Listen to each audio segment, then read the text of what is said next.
अस्सलाम वालेकुम वरहमतुल्लाहि वबरकातुहू। उम्मीद करती हूँ आप सब खैर खैरियत से होंगे। कल हमने लेसन नंबर 2 पढ़ा था हुरूफ़े मुरक्कबात। आज हम पढ़ेंगे लेसन नंबर 3 हुरूफ़े मुक़त्तआत। ये हुरूफ मुक़त्तआत कुरान की कुछ सूरतों के पहले में इस्तेमाल होते हैं। चलिए आइए इसको पढ़ते हैं। बिस्मिल्लाहिर्रहमानिर्रहीम। अलिफ लाम मीम। ये जो लाम के ऊपर ये मद है, ये जहाँ पर भी आ जाए, अगर इसके आगे अल हमज़ा हो, हमज़े के ऊपर ज़बर ज़ेर पेश हो, उसकी अपनी सूरतें हैं, लेकिन वो हम बाद में पढ़ेंगे। लेकिन यहाँ पर लाम के ऊपर जो मद है, इसको हम 3 अलिफ के बराबर लंबा करेंगे क्योंकि इसके आगे कोई हमज़ा नहीं है। मीम में हम गुन्ना करेंगे। जहाँ पर भी मीम या नून के ऊपर शद आ जाए, ये जो है इसको शद कहते हैं, शद आ जाए तो उसमें गुन्ना होगा। कैसे? गुन्ना नाक में 5 सेकंड के लिए आवाज़ छुपाने को कहते हैं।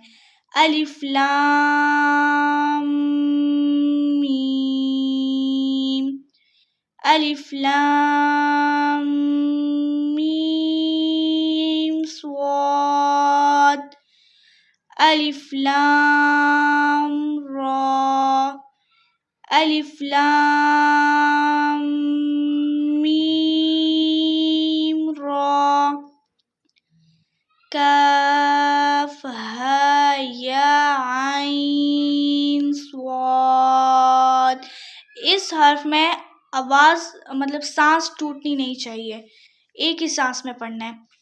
त्वाहा, त्वासीन मीम, त्वासीन।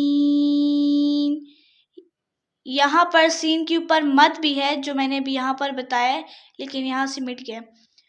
यासीन स्वाद हामीम। यहाँ पर मीम के ऊपर शद नहीं है, तो इसलिए हमने यहाँ पर गुन्ना नहीं किया। हामीम